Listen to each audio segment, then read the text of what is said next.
Okay, may we have, right, beautiful. Thank you. Exactly what we want to speak about today. And as you all know, Ajahn Brahm will be a bhikkhu for 50 years on 5th of December this year, if I remember correctly. And BSWA committee and organizers and so all the other subcommittees, a lot of groups, they wanted to do something special for Ajahn Brahm out of gratitude. And of course, we at Newbury Buddhist Monastery wish to be a part of that too.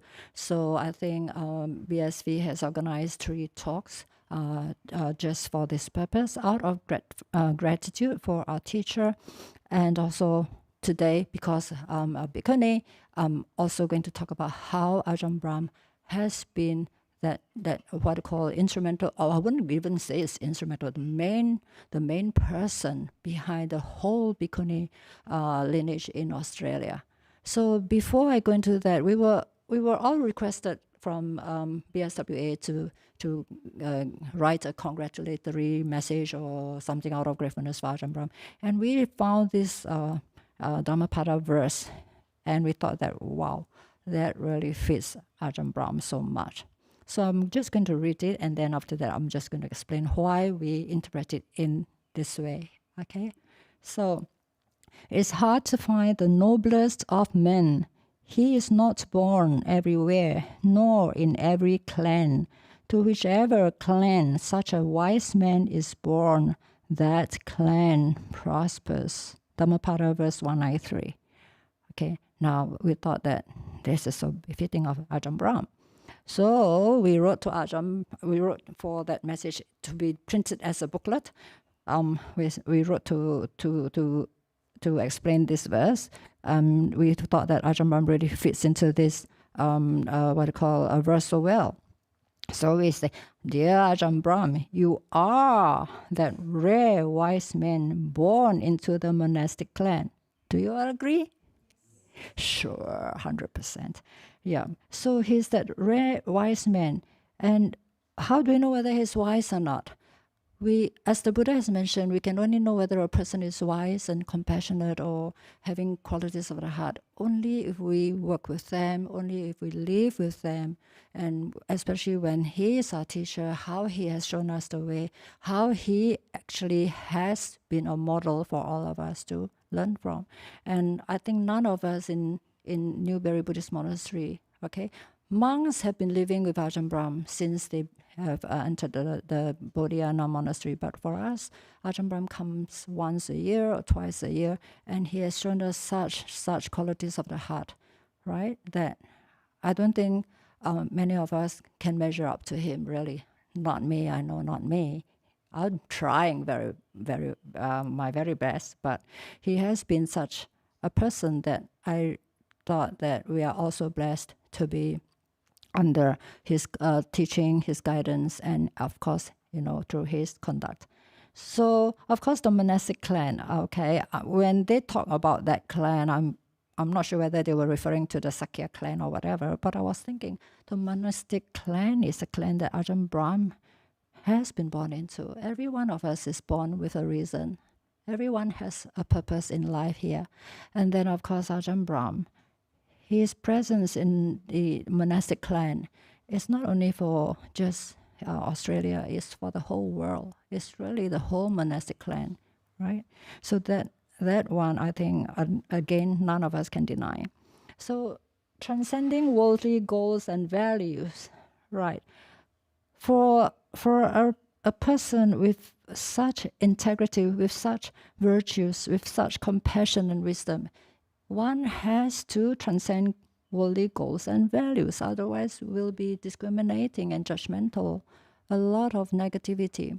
So for us to learn Buddhism, Buddhism is about what? Buddhism is all about purification of the mind.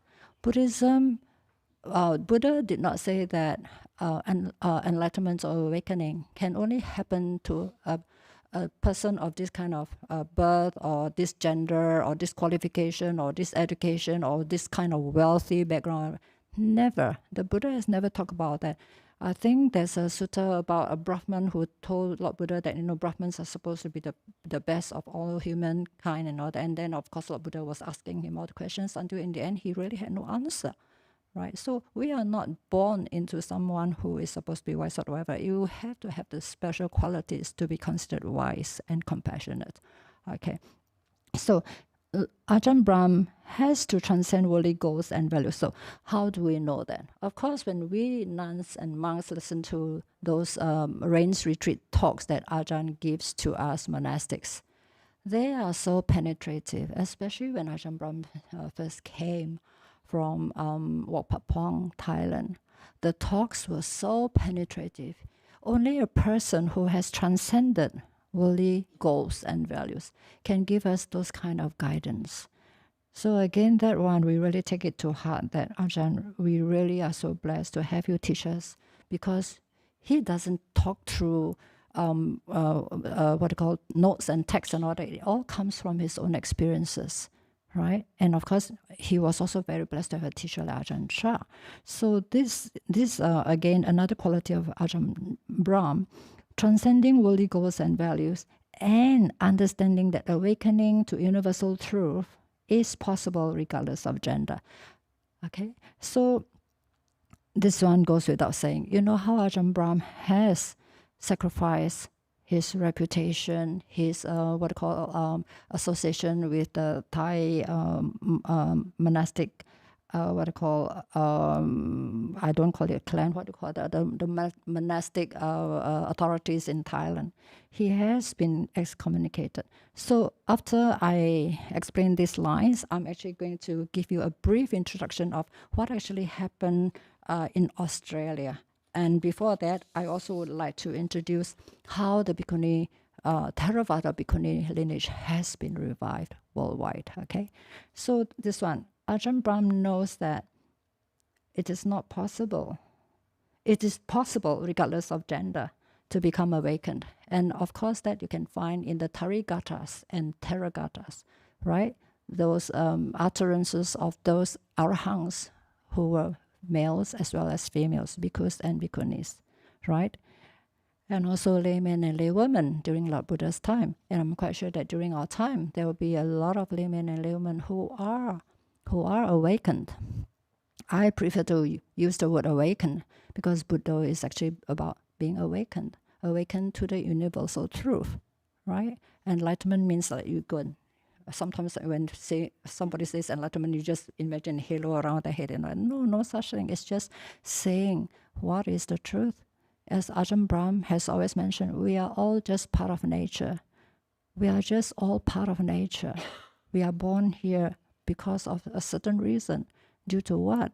Those of us who have learned Buddhism, we already know, due to our ignorance, due to our cravings. And the Buddha has taught us that we can get out of all this kind of cravings and ignorance because the Buddha has shown the way, the Ajahns has shown the way. It's all up to us to really follow the path, okay? Correctly, with right view, right understanding. Yep. And of course, the last part is really the nuns coming together to say that how can we be grateful to Ajahn Brahm, our teacher? You don't go and praise him all the time. You don't go to be like his shadow and being near him all the time. It doesn't work. Ananda was with the Buddha all the time. He didn't get enlightened until the Buddha passed away. So how do we do that? So I feel that from what our teachers has taught us, of course, and also my own feeling, that the best way to say thank you to a spiritual teacher is really to walk the path and have the qualities that our teacher has shown, which is also the quality of Lord Buddha. That is why we are taking refuge in the Buddha, his teachings, and his Aryang Sangha, right? We don't take refuge in somebody else, right? So of course, the nuns were saying that, okay, we are very grateful, Ajahn Brahm, and we will endeavor to strive with diligence on the Noble Eightfold Path. We didn't say that we will give it 100%, as Ajahn Brahm always tells us. When you do something, we give it 100%, because sometimes we do slack a little bit. So we said, now, what is the best word to use? Okay, we will endeavor to really strive with diligence on the Noble Eightfold Path. Okay, so with veneration to dear Ajahn Brahm from all the nuns community at Newbury Buddhist Monastery, and I'm quite sure from everybody from BSV, NBM, SOS, and everyone who has known Ajahn Brahm around the world. Yep. So Ajahn Brahm, today's talk from this bhikkhuni from Singapore, whom you said, yes, you have not ordained me, but you still treat me as, hopefully, I hope, you treat me as your student, and of course, without doubt, I treat you as my teacher. Okay, so for today's talk, I think the title of the talk today was given as a modern-day Ananda, Ajahn Brahm's contribution to Bhikkhuni revival. Am I correct? No, this title was actually given by Ajahn Nisarano. Ajahn Nisarano thought that Ajahn Brahm can be compared to Ananda during the Lord Buddha's time, because Ananda was the person who actually sort of like pleaded and reasoned with Lord Buddha that, please ordain the stepmom and the nuns, the other court ladies who wanted to become nuns, right? Now, of course, the Buddha didn't give his agreement until after the third request from Ananda, but the Buddha didn't immediately give his consent. It was not because he thought that women cannot be enlightened or awakened. He did say to Ananda that women can be, but then because of certain kind of weaknesses surrounding that very patriarchal kind of society at that time, Lord Buddha had to be very careful before saying, yes, go for it, let's go for it. No, Buddha was wise and compassionate, and he's very careful. All right. So of course, a modern day Ananda.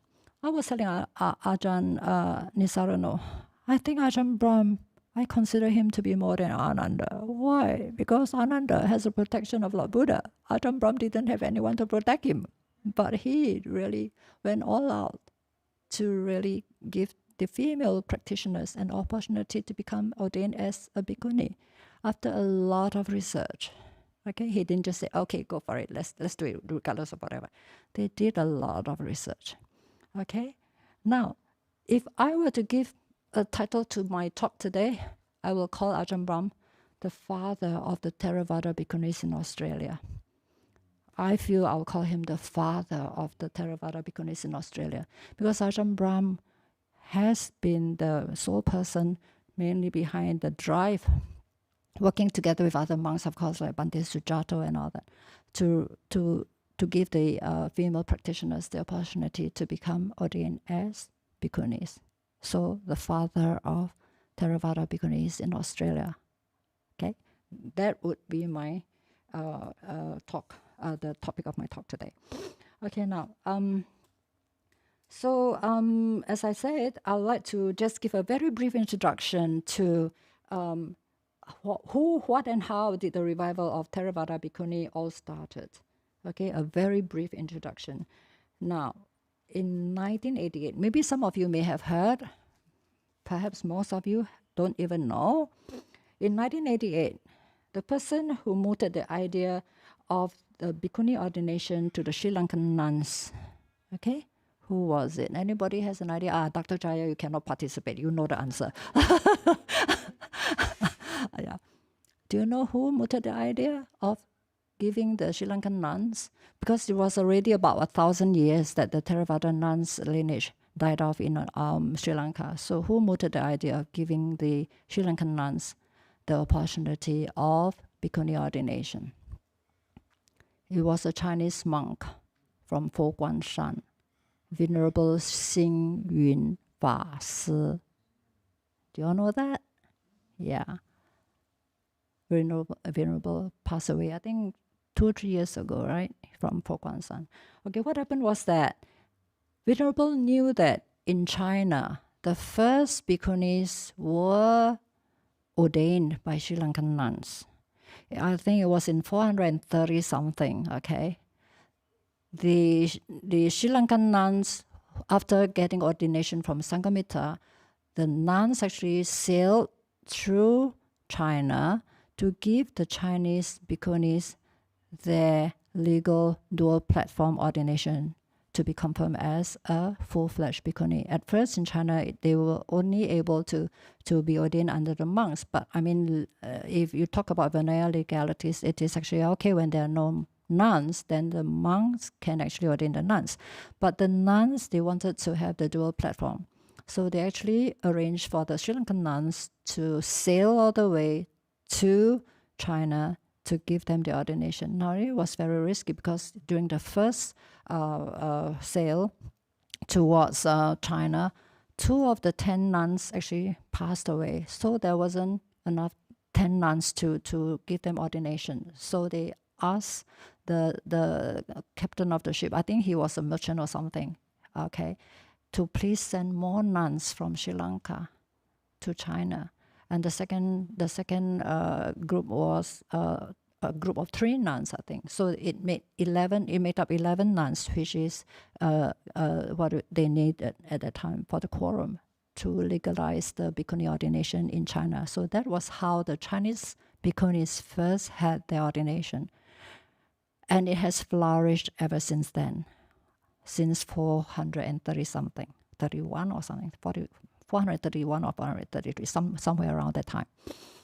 So the Chinese nuns, after all this ordination, they flourished and they spread it to all parts of the what you call the northern countries. So you find it in Vietnam, you find it in China, Taiwan, Singapore, Malaysia, a lot, yeah. And I was told that actually in Sri Lanka there was some Mahayana existence there too at one time, yeah. So when Venerable Xing Yun actually mooted the idea, what was he thinking about? He was thinking, look, since we had our Chinese nuns receive the first ordination from the Sri Lankan nuns, why don't we just pass it back to them? It makes a lot of sense, right? So that was what he did. In 1988, right, he invited some nuns from Sri Lanka. I think Ayya Upekkha was also ordained in that group. 1988, in the Venerable's California temple called Sea Light Temple, he gave them the full dual platform ordination. But unfortunately, when the Sri Lankan nuns went back to Sri Lanka, they were not accepted because they say that you have been ordained by the Mahayana nuns, monks and nuns, so it doesn't count, right? So my question now is that, look, if we have our family members, okay, let's just say that our family line, we have daughters. Our daughters go to, okay, let's say that I'm from Singapore.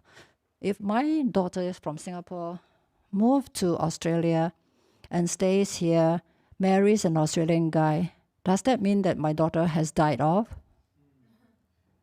So that was how I thought, oh no, the lineage of Bhikkhunis did not die off. They just went to a different country, take up a different culture. But the Vinaya rules were similar because they were based on the original Vinaya rules of Lord Buddha, the dual platform. So as far as I'm concerned, the Bhikkhuni lineage in Sri Lanka may have died off, but the Bhikkhuni lineage has never died off. You can just call it Vajrayana or Mahayana or Theravada, but it's still Lord Buddha's Bhikkhunis. Okay, so this is the reason why there were a lot of controversies. Some were against, I mean, there were monks who were against, there were monks who were supportive, and then of course there are other kinds of controversy. A lot of books were written, and if you are interested, just go onto the internet, you find lots of them there. Okay, now, so in 1988, okay, the nuns were ordained in Silai Temple. Okay, and of course, Ayya Tataloka, she also mentioned that in one of her articles that she actually saw the groundbreaking 1988 Bhikkhuni ordination of Theravada woman there, okay? And of course, given by the Mahayana monastics. All right, so there are lots of articles online. You can just go and research if you're interested in understanding how the revival of the Theravada Bhikkhuni actually came about. Now, again in 1996 and 1998, with the help of Mahayana monastics, 2 more groups of seminaries and Silamatas were ordained first in Sarnath, and in that group, 1966, I believe Ayya Kusuma was one of those who were chosen, because at that time, Ayya Kusuma and who is that, Ranjani De Silva, they were in Sri Lanka fighting very hard to get the revival ongoing, and there were some bhikkhus who were very supportive of the idea. So Ayya Kusuma was sent to Korea to do research on the Venerables, all right, on how to legally ordain females. Okay, so while she was in Korea and Ranjini was in Sri Lanka, one of the monks actually telephoned to Ayya Kusuma. At that time, she was just a university lecturer. Okay, she was doing a lot of research, and one of the monks actually called her and said that, hey, look, the group of nuns selected from the Silamatas, they may not be able to have that weight to face the challenges of being bhikkhunis. We need someone of your caliber to become a nun. Are you happy to become a nun? I think she was already in her 70s, I believe. And the monk actually told Ayya Kusuma that if you don't want to become a nun, the whole thing is off. So she was in Korea doing all the research, and she was like, oh, no, please, whatever it is, I'm happy to become a nun. Just please, Venerable, please continue with it. I'm happy to be a nun. So that was how Ayya Kusuma became a nun. Now, if you want to know more in detail, please log on to BSV's website. We have Monk Jack interviewing Ayya Kusuma and Ranjani when they were here in BSV, I think 2013. Ayya Kusuma came and stayed with me in Sangamitarama for 1 month. And we thought that, hey, the two most important characters are here reviving Sri Lankan bhikkhuni in Sri Lanka. Why not let's have an interview with them and hear straight from their mouth? And it was done. So Monk Jack was the one interviewing them. It was recorded here. I think Monk Jack was the one doing the recording at the same time. I was just sitting at the side giving whatever kind of assistance. And I think the title of the video is called The Resurrection of the Theravada Bhikkhunis in Sri Lanka, something like that. If you want to know more, you can actually log on to that. Okay. So because of all these gradual stages of a revival, okay, in USA, in Sarnath, in Bodh Gaya, 1998, there was another one in Bodh Gaya, and that was very successful because I think at that time, because Ayya Kusuma was able to really translate and do all the necessary kind of preparation for them. And also the Sri Lankan monks also went over to India to give another confirmation to the ordained nuns at that time in Bodh Gaya. They also brought with them, I don't know how reliable it is, I heard that they actually brought the brown robes and the bowls and all that, give them another confirmation. So when they went back to Sri Lanka at that time, they were very well received, and they have been living as bhikkhunis since then. So we have no idea what happened to those bhikkhunis who were ordained in 1988. Did they continue to live as bhikkhunis? Some of the research that I did was that some of them actually returned to living as Silamatas, right? But we don't know whether they are still alive or not. Okay, but Ayya Kusuma's group, and of course Ayya Khema, it was very well known. She was one of the very first to be ordained at Silai, and she was really a great spiritual teacher, influencing a lot of people, right, and teaching a lot of our teachers too. Yeah. So this was how it started. The whole chain of bhikkhuni revival started from Venerable Singh Foster, and then from Sri Lanka, and then I think Ayya Tatalako was ordained in USA under Banteji, yeah, and some were sent to Taiwan to receive ordination, and then given the brown robes to practice as a Theravada bhikkhuni. Okay, now, so all these things, please go to our website. Okay, now, what I really like to talk about is how Ajahn Brahm has played that important role for the Australian Buddhist female practitioners. Okay, so I would really say that because of Ajahn transcendental kind of wisdom and compassion, that he was wise enough, brave enough, skillful enough to arrange for the whole thing on a very low key. Okay, now in 2009, I was actually staying at Santi because I wasn't very comfortable with practicing with my Mahayana monastics in the Mahayana temple, because it was something that I couldn't relate to. Because if you really read the suttas and all that, the Lord Buddha didn't teach us to live a monastic life according to what most of the monastics are doing nowadays, right? So I found it very comfortable to go to a forest monastery where Vinaya was practiced, meditation was practiced. No rites and rituals, don't have all those pomps and all those things for celebrations, and a lot of money and time and energy spent just to make people happy, because according to Buddha, those things are really what? Feeding our sense bases, that's all. That's exactly what Buddha wants us to get out of, not to feed our sense bases, to get out of it. So the Lord Buddha's recommendation was we live in a quiet place, best is in the forest or in the cave or secluded areas, and then to guard our sense bases, not to feed it with more and more and more desires. Yeah. So at that time, I applied to Santi, and Ajahn Sujato actually allowed me to go there to stay.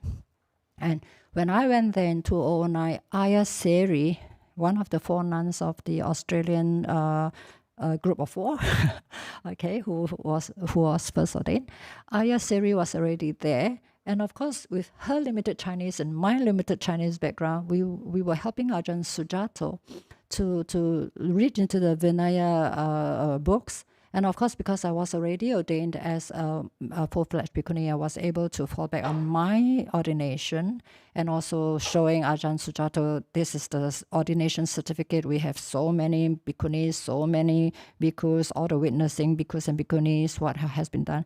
So all these things actually came together. Okay, at that time when Ayya Seri and I were doing it, I was not aware that there was going to be an ordination in Australia. Everything was kept very secretive. And later on, I found out why. Now, if you want to know why, just go on to Ajahn Sujato's blogs, okay? It's still there. I went through the research recently just to make sure that I've got all the facts right. Yeah, so I didn't know that Ajahn Brahm actually had to do all these things because of a lot of objections from certain monastics, right? Because they thought that it was not legal to do such a thing. Okay, so the preparation went on to 2009. In October that year, the ordination of the first 4 Theravada Bhikkhunis in Australia took place in first Dhammasara and then Bodhinyana. And of course, at that time, it was Ayya Tataloka who was invited to be the preceptor. Okay, so I think at that time, there were 8 bhikkhunis there. Venerable Tataloka was the preceptor. Venerable Suchinta, who was then, I think, the abbess of Sangamitarama. I think at that time, 2009, she was already there, I believe. Yep. And Ayya Sobana, they were the, what we call the Kamavacharas, I think, the reciters of the acts for the bhikkhuni ordination. And of course, Ayya Santini from Indonesia, Ayya Santima, Ayya Silavati, and Ayya Dhammananda from Vietnam. I think those were the nuns who were in either Santi or Australia and America. Yeah, they were the witnessing nuns. And of course, for the Bhikkhu Sangha side, we have, of course, Ajahn Brahm and Ajahn Sujato, who were the reciters of the acts for the Bhikkhuni's confirmation. I couldn't find who the witnessing bhikkhus were, so I assumed that the bhikkhus at Bodhinyana were there to be witnessing bhikkhus, because at that time Ajahn Brahm would have quite a number of bhikkhus under his wings. Yeah. So of course, who were the 4 candidates, right? So they were Venerables by Ayya Vayama. You all know her very well, right? She passed away just a few years ago. And then after, of course, is Ayya Nirodha, who is now in Santi. Ayya Seri, who, my goodness, took so good care of Ayya Vayama while she was sick. Then Ayya Seri is now in Perth under Patachara Hermitage, I believe. Yeah. And also Ayya Hasapana, whom everybody knows now, is the Assistant Spiritual Director to BSWA, and also the abbess to these Dhammasara nuns. Okay, so right now Dhammasara nuns monastery is also taking charge of Santi Forest Monastery after a struggle of quite a few years. After Bhante Sujata left, and there were some kind of challenges trying to re-establish it as a Bhikkhuni center. But when it was given to Dhammasara to manage, it sort of like flourished and it's doing very well now. So Ayya Nirodha is now at Santi. Okay, so right now we have the 3 nuns, Bhikkhunis. They are now more than 12 vasas, and they are now able to be preceptors to ordain Bhikkhunis now. So I think Ayya Sankappa, you were ordained under her, right? She's your preceptor. So Ayya Sankappa and Ayya Sela, and who was Santa? Yeah, they were all ordained under Ayya Hasapana. You see, that's the importance of having a Bhikkhuni Sangha. Because if you just want to practice as a layperson, or if you just practice as a Siddhamata or a seminary, there's no way to preserve the lineage of Bhikkhunis. You need Bhikkhunis who are 12 vasas according to the Lord Buddha's Vinaya rules. You need Bhikkhunis of 12 vasas to be able to ordain other Bhikkhunis. Right? So this is the importance of keeping the triple gem going. It's the Sangha members who are practicing well that will preserve the purity of the Dhamma. Right? So it's very important. Now some people will say that, why do I need to become a nun? I can become enlightened without becoming a nun. It's true. But how do we preserve the Sangha gem? Right? It's the same with monks also. It's the same with monks. Why do we need to have bhikkhus and bhikkhunis? Right? Because we need to continue the lineage. Okay? My throat is telling me I'm not happy. Please excuse me.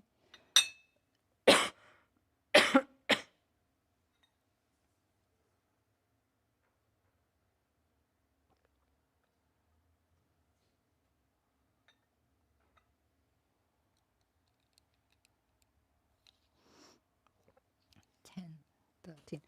Okay, so that was the first ordination of the female practitioners in Australia. And I think the rest now is history. So now we have a lot of females ordained in Sri Lanka, in almost every part of the world, I think, even Germany, Europe, Australia, New Zealand. Where else? There are so many Theravada Bhikkhunis now. So, of course, I think Ayya Tataloka is trying to make a count of how many Theravada Bhikkhunis there are now in the world. It will be a few thousands. The thing is that we just do not wish to have Theravada Bhikkhunis. We need to have practicing Theravada Bhikkhunis to ensure that the purity of the lineage is maintained. As Ajahn Brahm has told me before, I came here,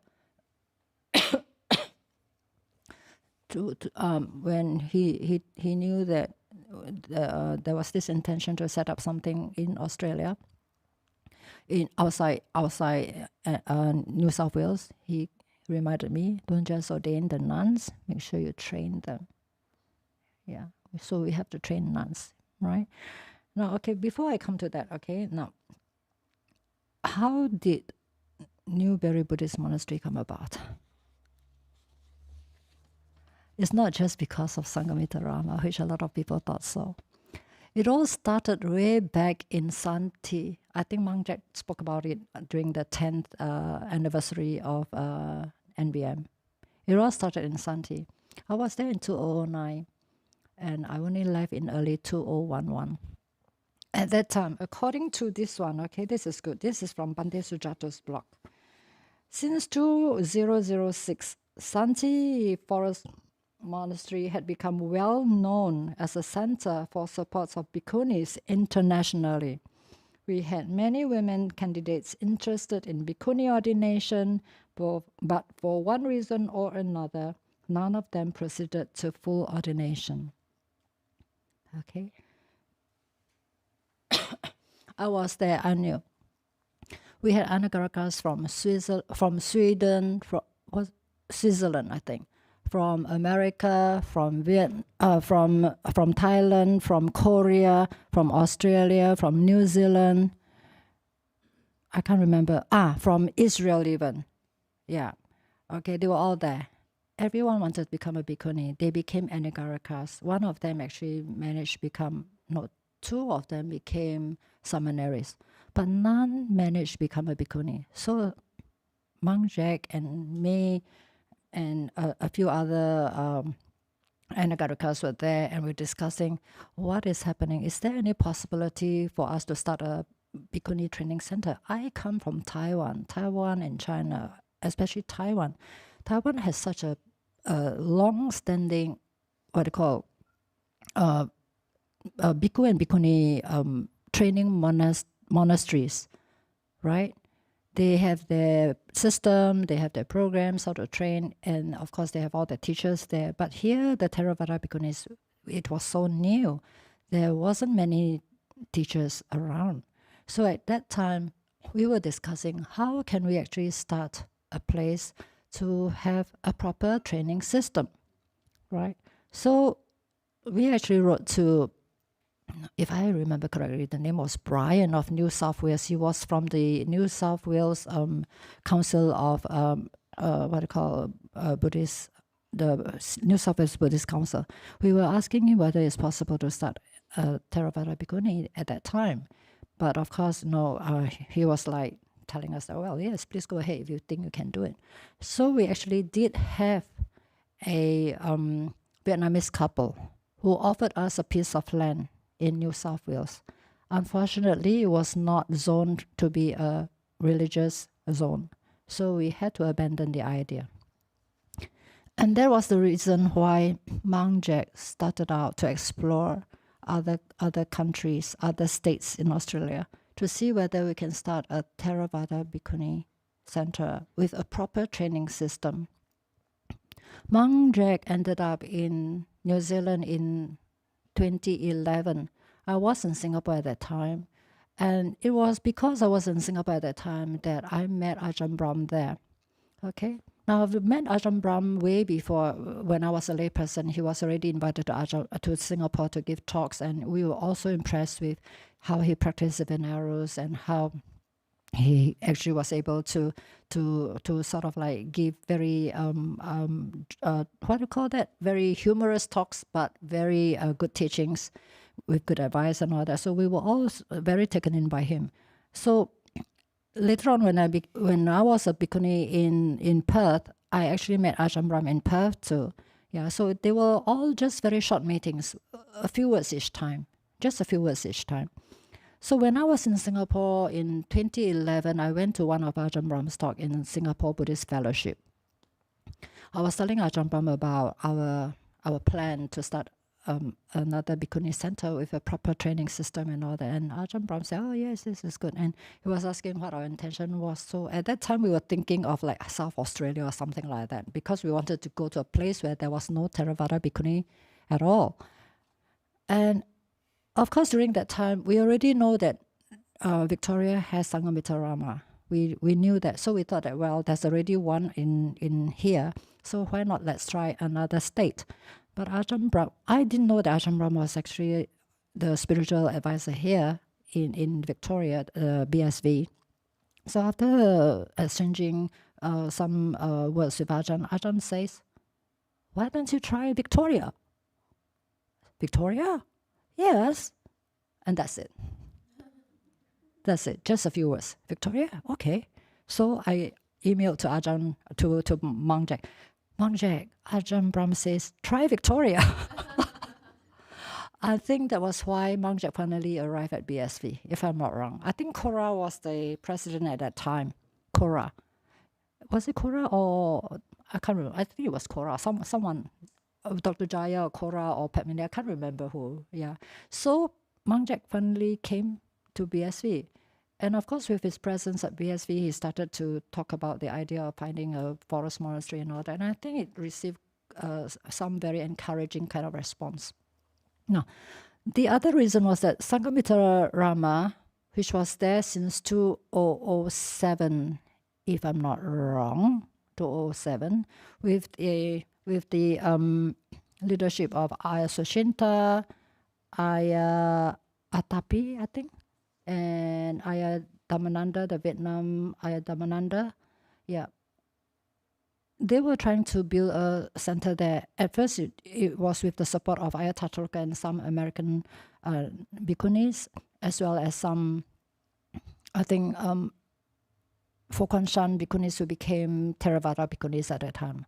I'm not involved in those periods, so I don't have a very deep impression of what actually happened. I only can refer to newsletters and photos that I've seen while I was in Sangamitarama. So Sangamitarama was more or less quite well established at that time. But at that time, Ayya Dhammananda left for Hawaii, and Sangamitarama was without a nun there. So I think, who is that?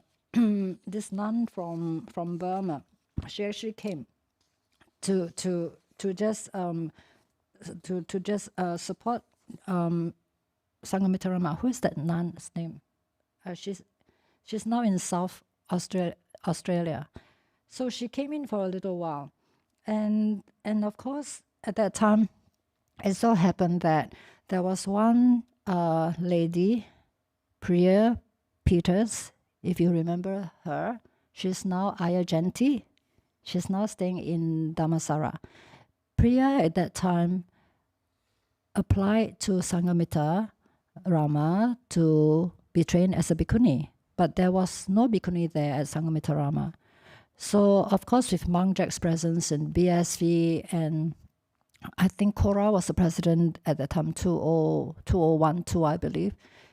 Kora wrote me an invitation letter to come to Sangamitarama to see whether I can support Sangamitarama, and that was how I came to Victoria. Okay, so Priya Peters was our very first female who wanted to become a bhikkhuni in Victoria. Oh no, maybe there were some others which I may not know of. Maybe Venerable Bodhicitta, the Bhikkhuni Bodhicitta, who's from Sri Lanka. I think she's got her own place right now. Yeah. So at Sangamitarama, I think Priya Peters was the first one. So somehow she was looking for some kind of teachers that she can actually sort of like relate to and all that. So she was going around and all that. So finally she came back to Australia, and eventually she managed to settle down in Dhammasara. Okay. And then of course, how did NBM happen? I think most of us here would have known that in 2012, April, there was a special meeting, I think, where we were actually introducing the idea of finding a forest monastery for the Fourfold community here in Victoria. And of course, there were questions like, why do you need to have another forest monastery? There are so many monasteries around the world where there's only one or two monks, some of them without any monastics and all that. So at that time, our strongest factor that convinced people was that monks can go anywhere, anytime to practice. There is no proper suitable place for nuns. And that was I would call it the strongest selling point. I think we had unanimous agreement to go ahead to look for a forest monastery at that time. So that was it. After the agreement, Monk Jack and the initial, I would call that the pioneer group of monastery team, they started searching for a piece of land. We couldn't find anything suitable until somebody introduced Monk Jack to Newbury Buddhist Monastery at Beaches Lane. So everybody loves it. But at that time, it was like more than 1 hour away from BSV. It was more than 1 million, which was our budget. We didn't have that money in the bank at that time. We were so brave.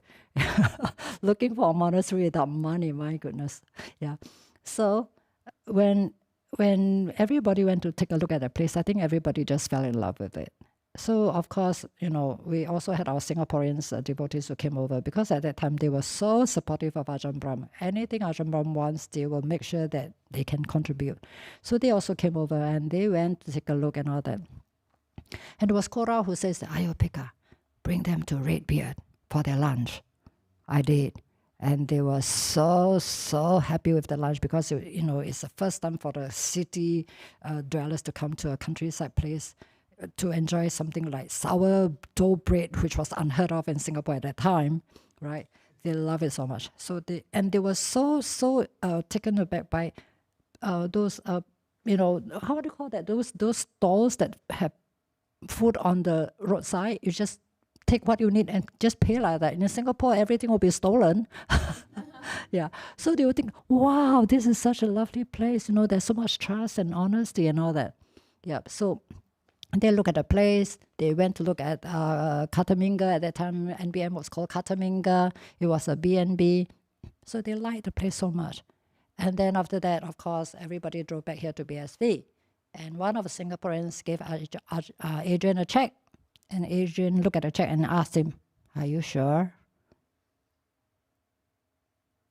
It was not $350. You put 3 more zeros behind. I think it was 320. Yeah. Adrian was like, are you sure? I still remember the expression on his face. Yeah. And that was how it started. So because we had all the factors coming together, okay? Now, as we all know, things don't happen if conditions are not all present. It's not Mang Jack, it's not Ayya Upekkha, it's not just Ajahn Brahm, it's not just the Singaporeans. It's all the factors coming together. That's why the things happen.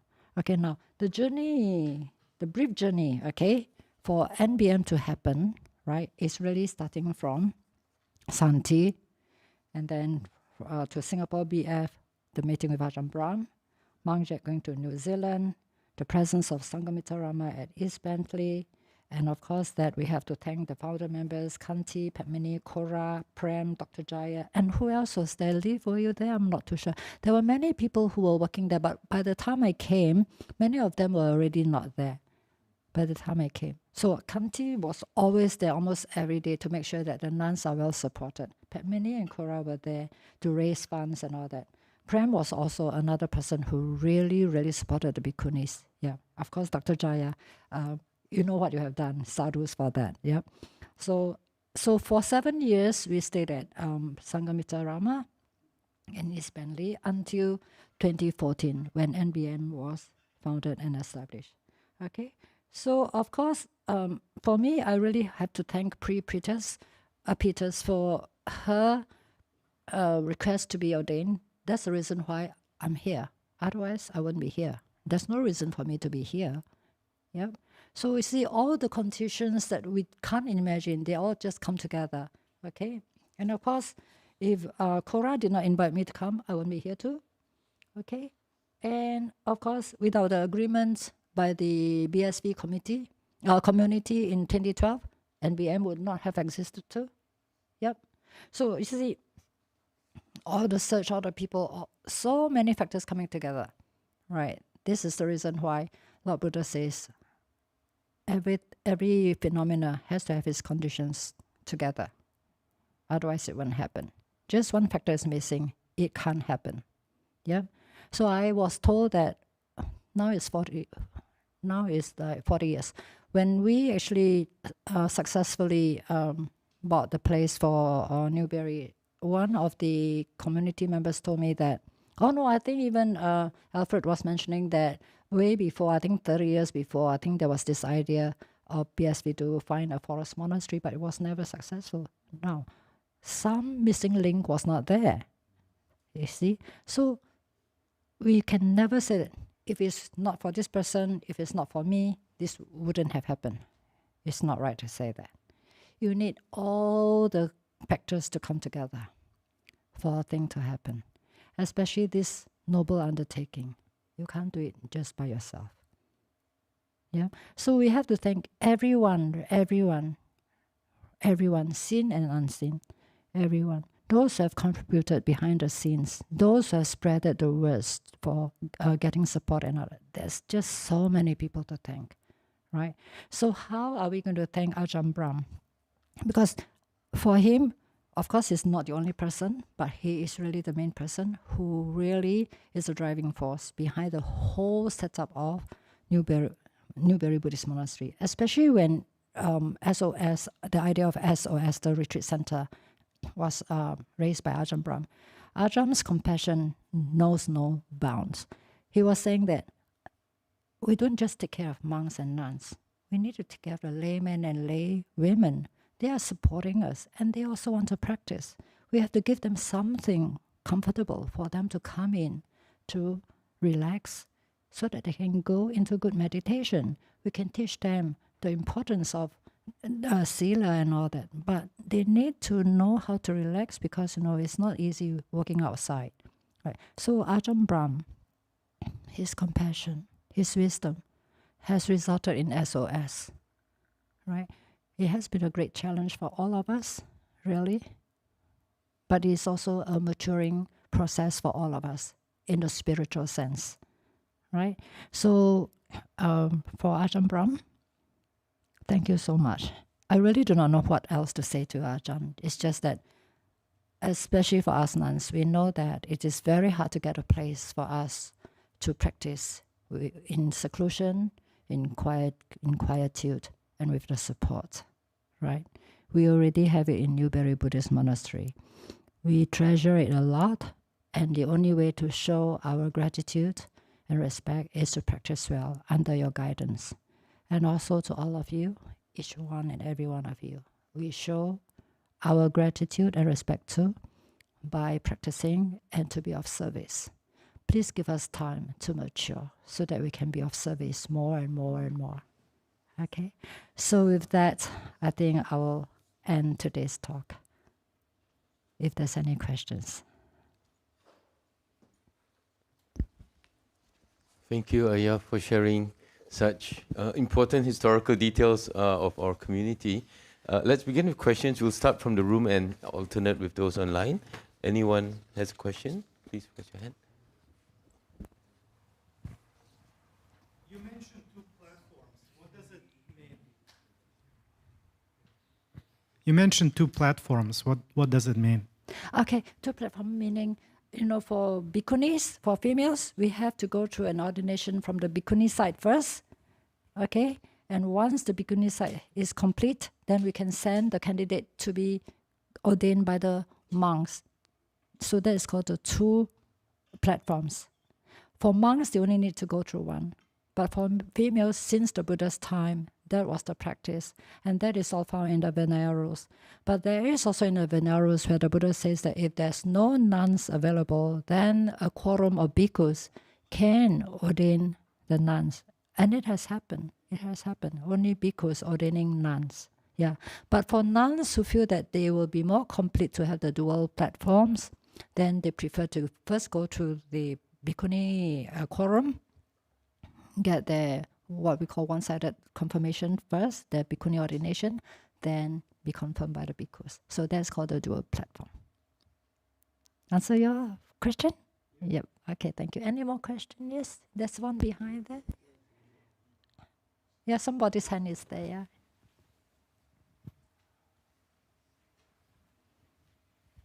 Thank you, Ayya, for such an enlightening talk.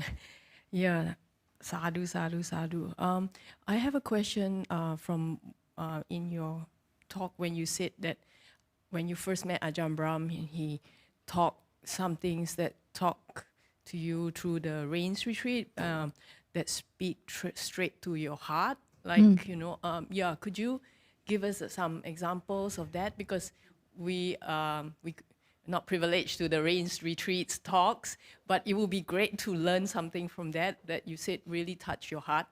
Thank you very much. Okay. Now, I think every now and then Ajahn Brahm would throw in something that is really profound in his talks to the general public. Is whether we are able to understand it or not, whether we are able to catch it or not. Okay. Now, Ajahn Brahm's talk in the rains retreat to us monastics is, yeah. we must have good sila.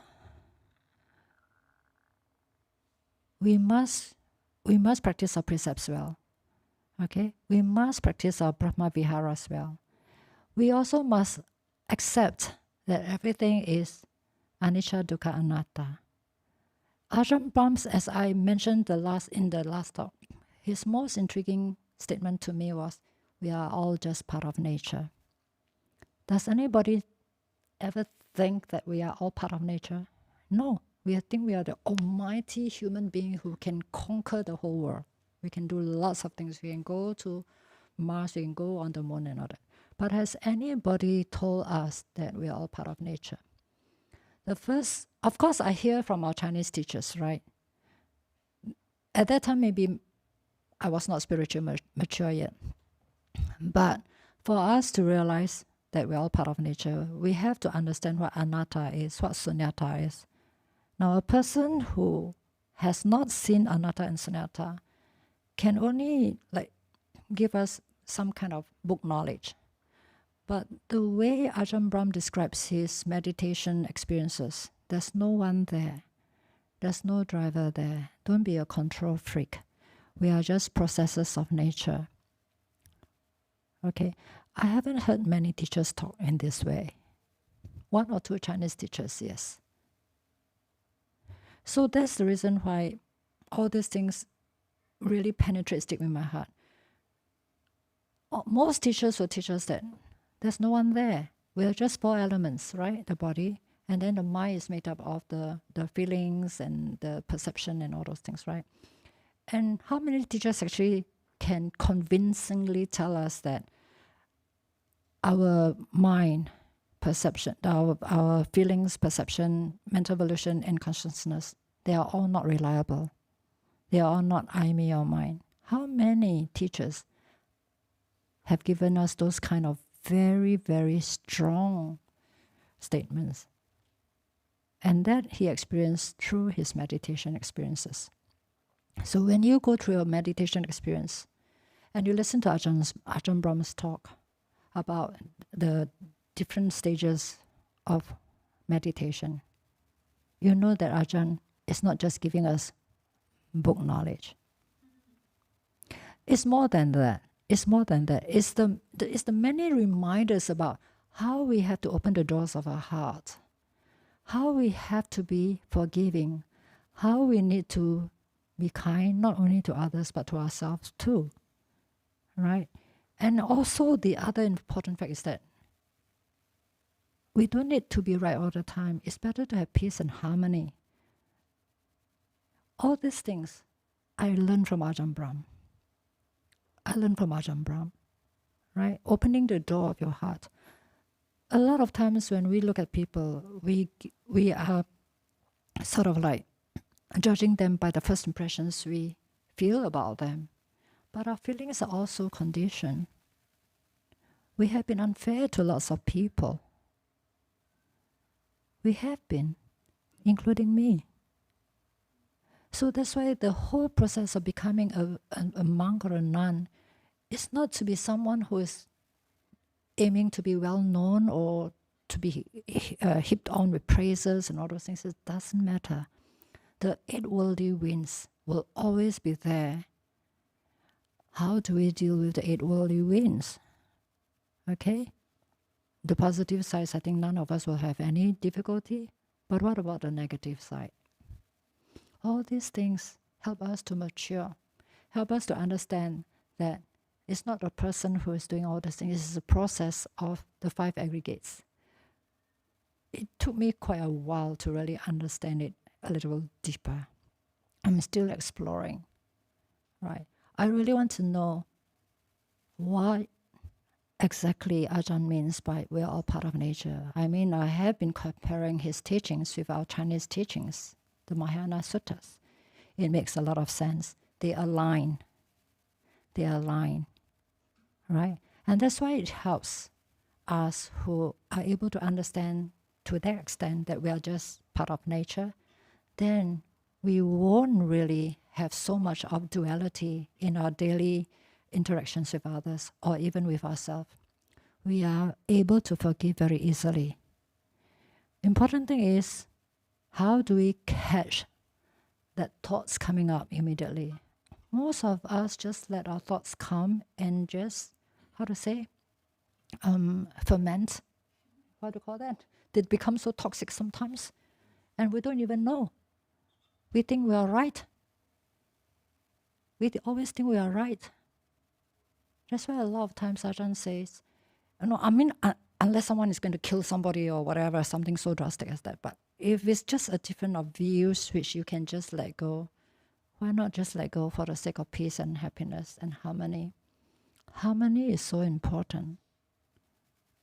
Harmony in family, in workplace, in charities, in religious places, everywhere harmony is so important. Why is the whole world at war?